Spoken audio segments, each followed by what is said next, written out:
بسم الله الرحمن الرحيم.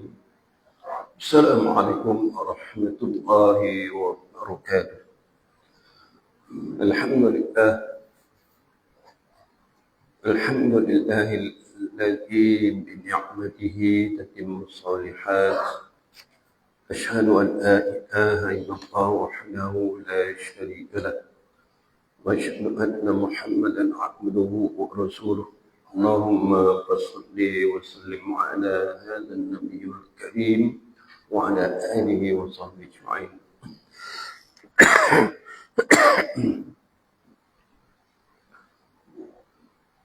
سبحانك لا علم لنا إلا ما علمتنا إنك أنت العليم الحكيم. رب اشرح لي صدري ويسر لي أمري واحلل عقدة من لساني يفقهوا قولي.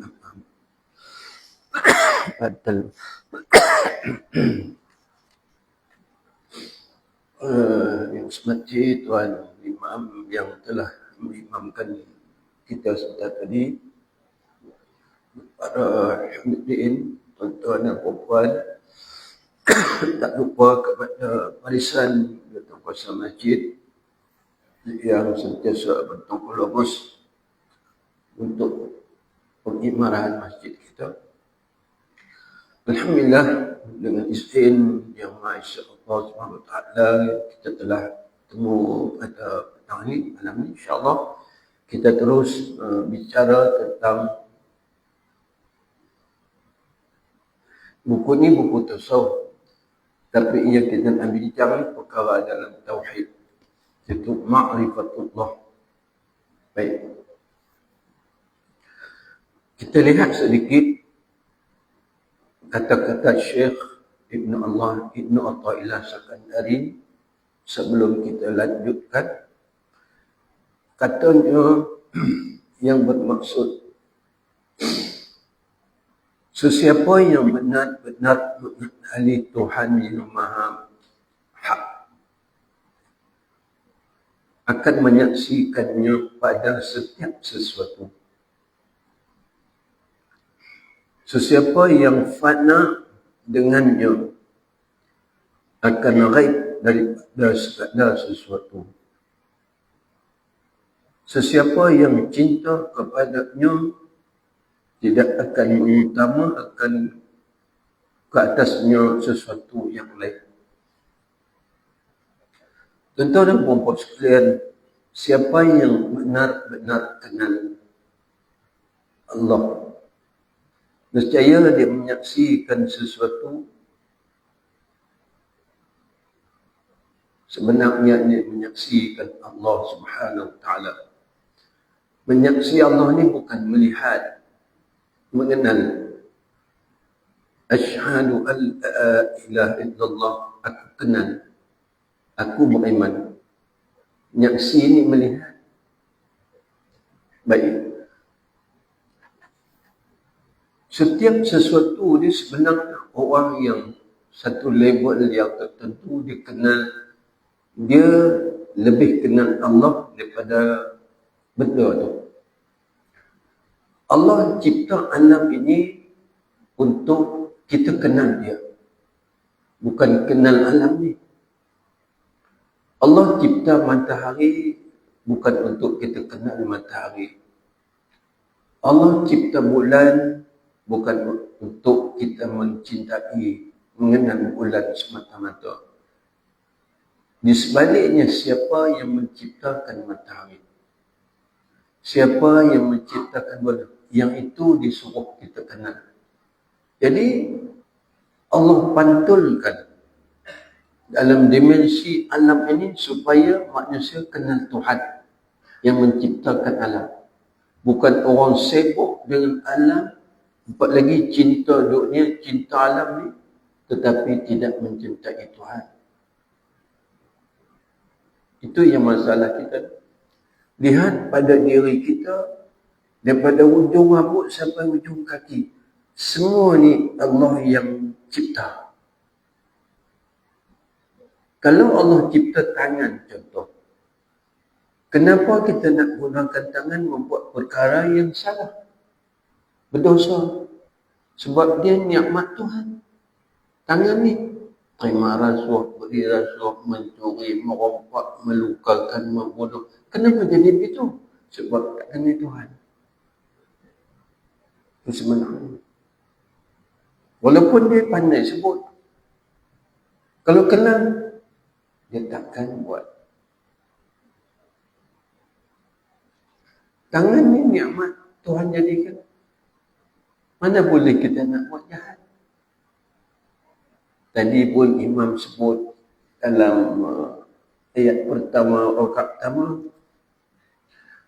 Imam kata, inna syajarataz zaqqum. Sesungguhnya pokok zakum ni pokok yang berduri dalam neraka. Untuk apa tu? Ta'amul asim. Itulah makanan orang berdosa. Pokok yang berduri itu makanan orang yang berdosa. Berdosa sebab tidak kenal Tuhan. Sedangkan 60-70 tahun dah kita menerima je nikmat berterusan. Sayang tak kenal nikmat, malah disalah guna nikmat, bazir nikmat, bakhil tentang nikmat. Maka itulah puncanya.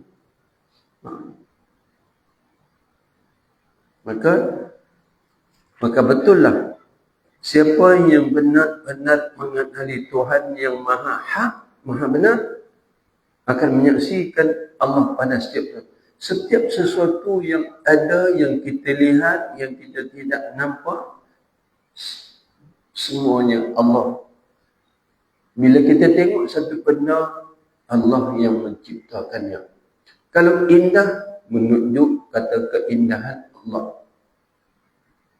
Kalau benda yang kita takjub, heran cantiknya, Allah lagi indah. Inna Allah Ta'ala jamil. Allah Ta'ala itu cantik. Yuhibbul jamal, maka dia suka yang cantik. Kita ni bila lihat satu benda, lupa Tuhan.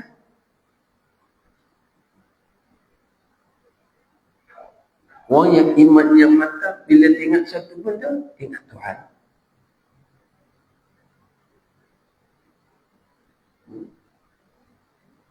Dan siapa yang fana ni maqam para waliullah. Mereka ni, fana ni binasa. Dia dan alam dibinasa kerana melihat kepada Allah. Sebab yang lain pada Allah asal itu tak ada. Kemudian ada. Lepas itu tak ada pula. Maka yang ada secara benar-benar dipanggil wujud hakiki ialah Allah Ta'ala.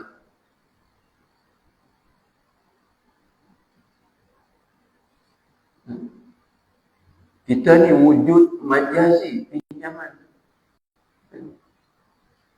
Maka sebab itu Tuan Syekh ni kata, siapa yang cinta kepadanya, nescaya dia tidak mengutamakan yang lain daripada Allah dalam kehidupan ini. Dan baik, baru kita sambung malam ni. Dan ingat balik yang pokok pangkal dia. Baik. Sesiapa yang telah mencapai hakikat di maqam ma'rifatullah, orang yang telah berada di level maqam ma'rifatullah yang benar-benar kenal Tuhan, akan menyaksikan Allah pada setiap perkara. Perkara takkan wujud, takkan ada tanpa Allah. Kenapa harus kita tengok perkara itu tidak melihat kepada Allah? Saya kata tadi, Allah cipta semua ini untuk mengenal Dia. Sebenarnya akan menyaksikan Allah pada setiap perkara. Maknanya setiap perkara itu adalah milik Allah. Maka kita tidak boleh sewenang-wenangnya menggunakan pakai benda itu. Kecuali yang diizinkan.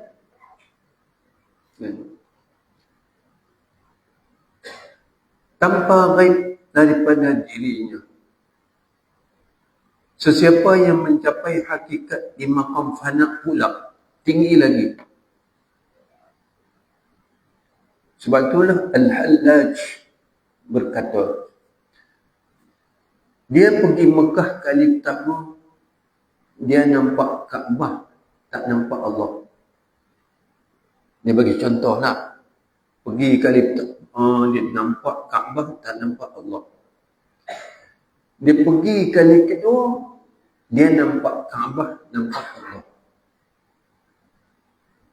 Dia pergi kali ketiga, nampak Allah, tak nampak Kaabah. Itu baru wajib.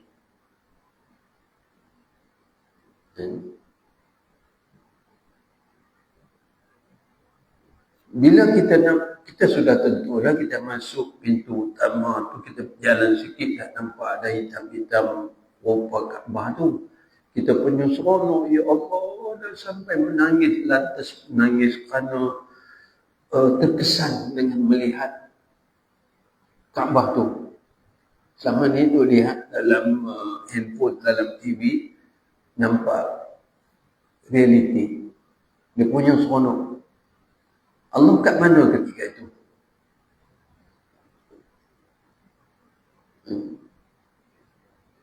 Sebab dia seronok, saya tahun ni pergi Mekah, saya dapat buat semua yang rupanya wajib, seronok. Puas hati, Ustaz. Jadi kita balik tu, teruskanlah dengan yang haji kita. Sebenarnya, yang mencalonkan dia pergi sana ialah Allah. Dan yang mencalonkan dia itu adalah Allah. Apa yang dia nak hadapi sana adalah Allah tentukan.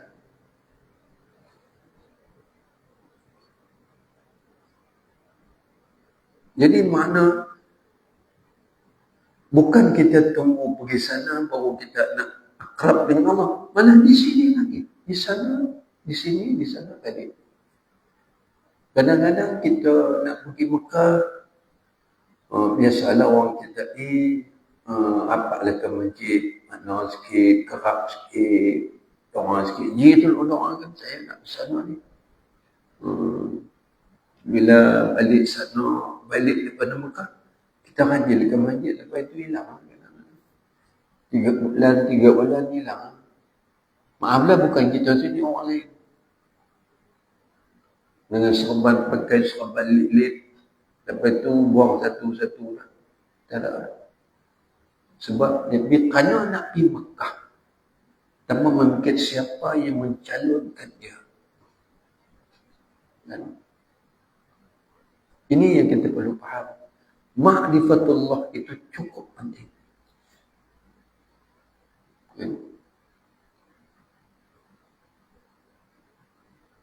Sesiapa yang mencapai hakikat maqam fana, binasa. Lain pada Allah, semua binasa. Termasuk Kaabah, termasuk Madinah, termasuk Mekah. Cuma ulama berbeza pendapat. Ada yang kata Madinah musnah dulu kiamat nanti. Ada yang kata Mekah dulu. Madinah tak sampai nak musnah kerana ada jasad yang mulia di situ. Bumi Mekah tak sampai hati nak rosakkan sebab di atasnya ada rumah Allah. Tapi kedua-duanya rosak.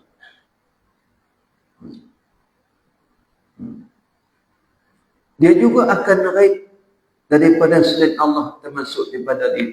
Seolah kita ni tak ada dah. Seolah-olah kita anta'budullah ka'anna tara. Kita menghadap Allah seolah kita menyembah Allah seolah kita nampak. Yang paling tinggi, kita tak sedar kata kita ada. Kerana kecintaan tertumpu kepada Allah, kita rasa kita tak ada. Contoh. Bukan kita nak seorang pemimpin besar nak datang sini. Ramai manusia. Kita tertumpu pada dia. Lupa diri kita, lupa orang lain. Dia nampak yang satu. Tu baru manusia. Baru manusia. Kita tertumpu pada dia, mata kita nak jumpa dia, nak bersalam, nak peluk, gitulah. Contoh. Sudah tentu Allah lagi lebih. Tak boleh disamakan contoh, tapi nak bagi contoh saja. Bayangkanlah bila kita menghadap Allah tu, kita kata at-tahiyyatul mubarakatus salawatut thayyibat lillah. Segala penghormatan, keberkatan, kebaikan, keindahan, semuanya milik Allah. Yang kita dah baca tasyahud. Tak ada lah. Ketika itu, tak perlulah dihormati aku. Aku pun tak ada penghormatan. Kalau aku dihormati pun kerana Allah ciptakan aku untuk dihormati. Kerana kebaikan aku. Semua daripada Allah. Jangan terasa diri. Akhirnya terasa diri dah tak ada. Atau baru maqam fana. Kita duduk dalam bab kita je lah. Dalam duduk semayang tu, kesempatan kita ingat yang lain lagi. Bukan ingat kita ingat yang lain lagi. Sempat lagi. Mana benar lagi kita tu. Benar lagi. Dan sesiapa yang mencapai hakikat di maqam mahabbah, cinta, kasih sayang, pula akan mencintai Allah lebih daripada segala sesuatu yang lain. Selain Allah semuanya kullu man 'alaiha fan. Selain Allah semua binasa. Yang kekal hanya Allah. Kenapa pula kita nak mencintai yang binasa? Diri ini pun binasa. Cintailah Allah yang kekal. Tak ada kesudahan. Itu sebenarnya. Panjang ayat Allah sebut tu. Dan nak sebut lagi lah. Baik. Yang kibar hikmah, kita tengok sikit. Seorang arifin, seorang alim yang mengetahui, arifin orang yang betul-betul kenal Tuhan. Arif. Bermadah. Muz'arabtul ilaha lam ara ghairan. Wa kazal ghairu indana mamnu' muztajamma'tu ma khashitu iftiraqan. Fa'ana al-yawma wasilun majmu'an. Sejak aku kenali Tuhan, aku tidak lihat selainnya. Nampak? Sejak aku kenali Tuhan, aku tak nampak yang lain. Tertutup. Begitu juga selainnya, sisi kami adalah mustahil. Samanya kita. Daripada tak ada kepada ada. Daripada kepada tak ada balik.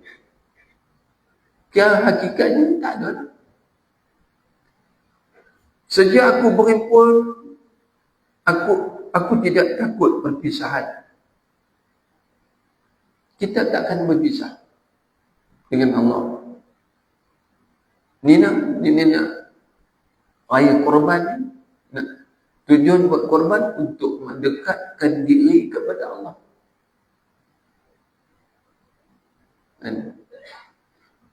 Maka aku hari ini seorang yang sampai dan terhimpun. Sampai ni maknanya aku betul-betul kenal Tuhan. Dan aku berhimpun, aku tak nak pisah. Sesaat, 2 saat. Saat ni kalau bahasa Arab dia panggil jam. Kita kalau saat 60 saat 1 minit lah. Saat ni detik. Arab kata jam. Mana tak pernah berpisah. Ingat di hati, lihat di hati, hayati di hati. Sebagai ulama berkata, kita baca yang bahasa Melayu tu. Kasih sayang yang sebenar enggan menggunakan orang yang mengasihi dengan yang lain daripada yang dikasihi. Lalu kecemburuan berteriak. Bukan. Kasih sayang yang sebenar, cinta yang wujud, sudah tentu di situ dia mengutamakan orang yang mengutamakan yang dicintainya. Sudah pasti. Siapa-siapa pun dalam hidup, dia mengutamakan yang dicintai. Maka yang dicintai sudah tentulah itu Allah. Lebih daripada yang lain. Kita mencintai sesuatu selain Allah akan musnah, akan bersedih, akan berduka. Mencintai Allah tidak akan berduka.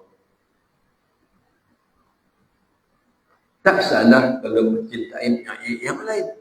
Tapi ingat hakikatnya semua itu tidak kekal. Dan mungkin menduka citakan kita. Hilang orang yang tersayang. Biasalah sedih menangis tak apa.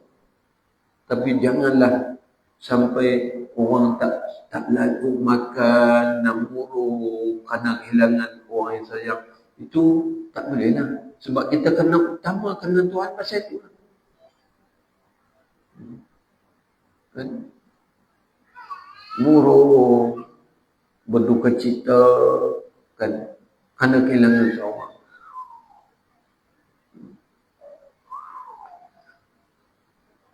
Dalam surah Al-Mujadalah, la tajidu qawman yu'minuna billahi wal yawmil akhir yu'aduna man hadda Allah wa rasulah.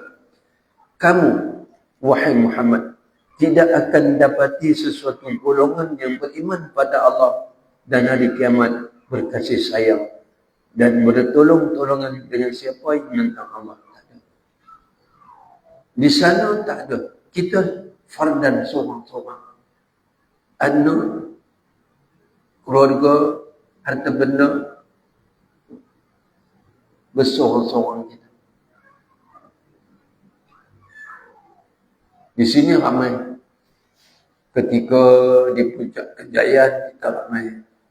Di sana tak ada. Ada dalam ayat Allah sebut. Dalam suatu syuara, tak silap saya. وَمَا لَنَا مِنْ شَافِعِينَ.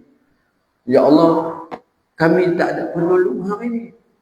Di dunia ramai, kami tak ada penolong hari ini. Wala sadiqin hamid, dan kawan-kawan teman sejati kita pun tak ada, ya Allah. Itulah keluhan di sana nanti. Di sini ramai. Dan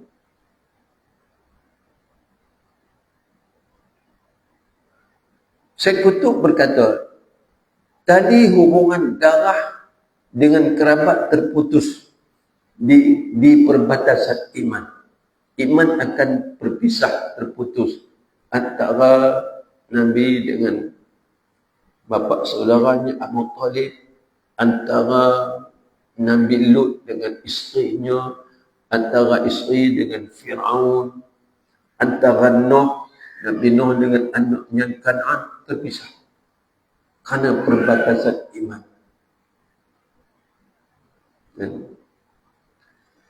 Tali hubungan itu hanya boleh dipelihara selama mana tidak ada penentangan dan persetujuan di antara dua panji. Panji Allah dan panji syaitan. Kalau seorang panji Allah, panji syaitan akan terpisah. Bersahabat baik dengan ibu bapa yang musyrikin memang disuruh oleh Allah. Memang kita kalau mak bapak tu kafir, anak tu masuk Islam, disarankan supaya teruskan hubungan. Walaupun bapak tu orang kafir, teruskan hubungan itu. Tapi dia terputuslah di sana besok. Memang Allah suruh. Apabila di sana tak ada peperangan di antara pejuang agama Allah dengan puak syaitan, tak ada dah. Terus dipisahkan. Di sini berperanglah. Di sana berpisah. Apabila wujud pertentangan, sengketa, peperangan, permusuhan, maka hubungan-hubungan yang tidak ada terikat dengan simpulan yang sama pada ketika itu akan terputus automatik. Anak dengan bapa, bapa dengan isteri, terputus. Perbatasan iman. Maka sebab yang perlu jaga semua adalah iman. Bila iman ada, semuanya selesai. Dia jaga hubungan, jaga kaum kerabat, insyaAllah. Tapi kalau tak ada iman, hanya ada kepentingan diri saja. Sebab tu sebagian ulama sebut,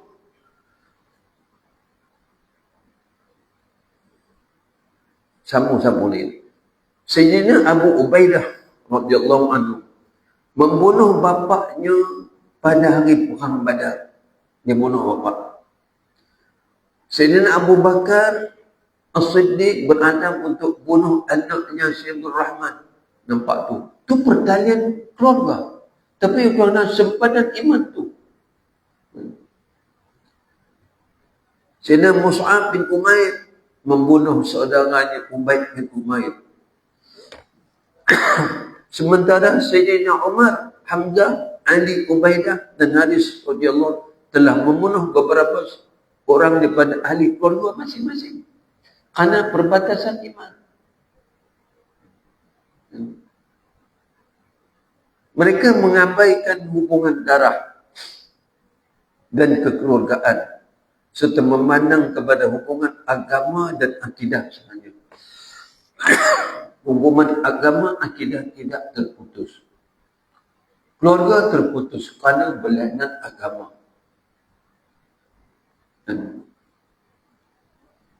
Inilah setinggi-tinggi kefahaman mengenai hubungan nilai dalam neraca pertimbangan Allah.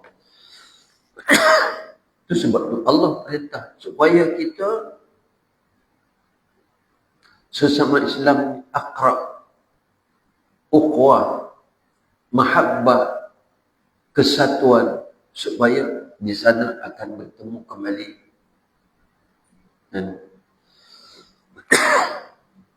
Syekh Al-Buti hafizahullah,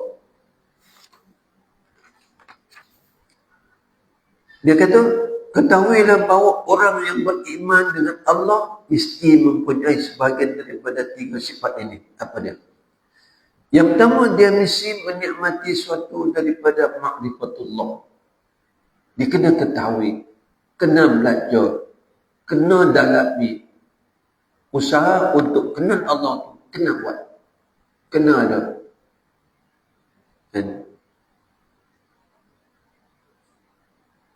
Kerana bagaimana mungkin orang yang tidak kenal Tuhan akan beriman? Mustahil. Orang yang kenal pun tak beriman. Kadang-kadang dia kenal, tapi tak beriman.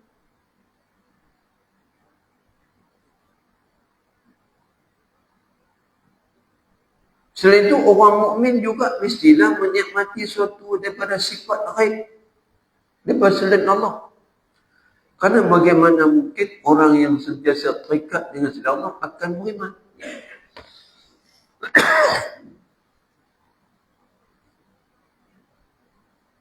Orang mukmin juga mestilah menikmati sesuatu daripada kecintaan kepada Allah.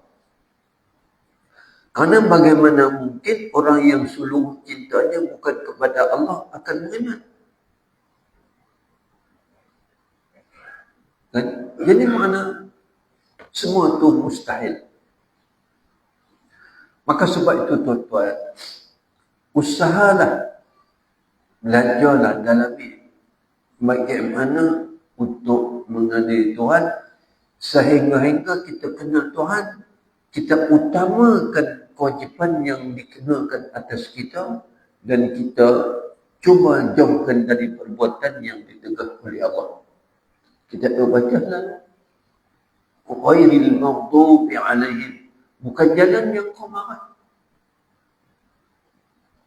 Waladhdallin. Dan bukan jalan yang sesat. Itu sebenarnya perjuangan kita.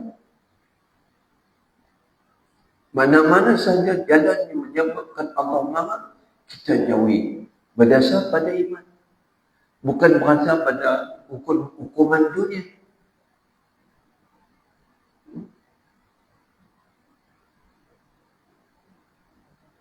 Dan begitu juga perkara yang Allah murka, kita jauhi. Kerana keimanan. Sebab tu bila iman kita pupuk, kita mantap, kita pupuk, kita tingkat daripada setingkat-setingkat. Masya Allah, itulah yang akan mengawal kehidupan kita. Kata seorang ulama baru meninggal di Kedah lah, Pak Sumit, tak jauh pada rumah saya. Dia kata, saya ni nak banding beriman, kalau nak jumpa Allah tu 1000 tangga, saya duduk pada tangga yang pertama baru. Tu dia. Kalau 1000 tangga, aku duduk tangga pertama baru. Kita ni tak ada tangga lagi. Nanti kaya. Masuk ni. Bayangkan tuan-tuan. Dia cakap depan kita tu, Allahu Akbar. Nak letak kat mana kita ni? Kalau dia yang begitu hebat dan boleh ungkap begitu, kalau 1000 tangga nak jumpa Tuhan, aku baru duduk baga di tangga pertama. Nak sampai sana bayangkan.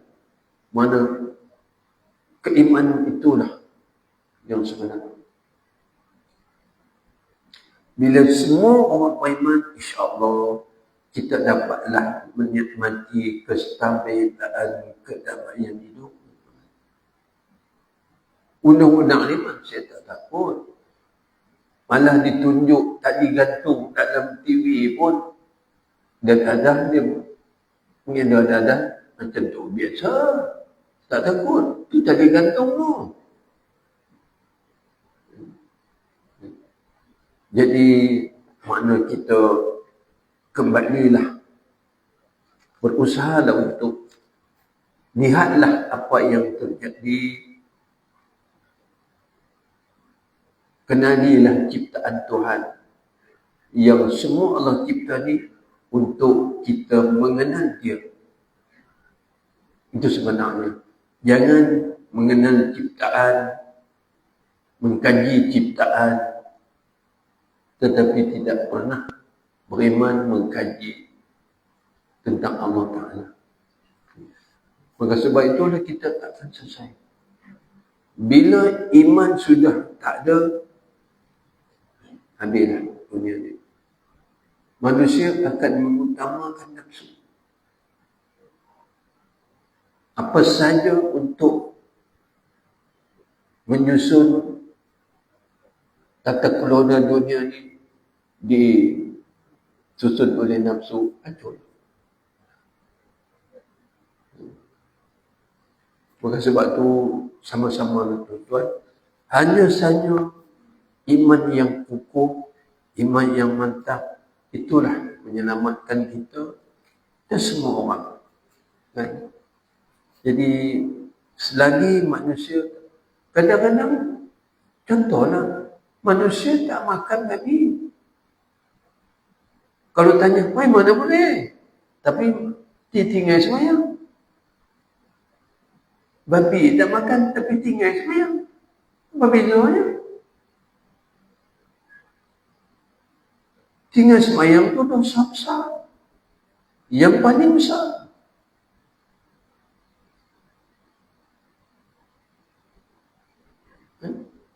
Maka sama-samalah kita doa kepada Allah Ta'ala supaya kita semua dibekalkan keimanan yang mantap, yang kukuh, sehingga terkesan dalam hidup kita, kita tidak pernah memegang sesuatu yang haram, apalagi mengguna. Kalau ada yang tu, mana selamat. Iman kawal kita. bukan nafsu kawal kita. Dan itu saja tuan-tuan. Mudah-mudahan dah masuk isyarat. Apa yang ini pendek saja sebab ini sambung daripada kalam hikmah yang lalu. InsyaAllah kita terus kalam hikmah yang ke-161 nanti. Itu pun ada kesinambungan sesuatu. Apakah yang mendinding kita daripada kenal Tuhan? Apakah mendinding kita ni daripada dekat dengan Tuhan? Kita bincang kemudian. Dan itu saja. Aku qauli hadza. Astagfirullahaladzim li wa lakum. Wassalamualaikum warahmatullahi wabarakatuh. A'udzu billahi minasy syaithanir rajim. Bismillahirrahmanirrahim. Alhamdulillahi rabbil alamin. Wassalatu wassalamu ala sayyidil mursalin wa ala alihi washabbihi ajma'in. اللهم افتح لنا فتوح العارفين وحفظ المرسلين وإلهام الملائكة المقربين. اللهم ربنا عليك توكلنا وإليك أنبنا برحمتك يا أرحم الراحمين والحمد لله رب العالمين. تقبل الله منكم.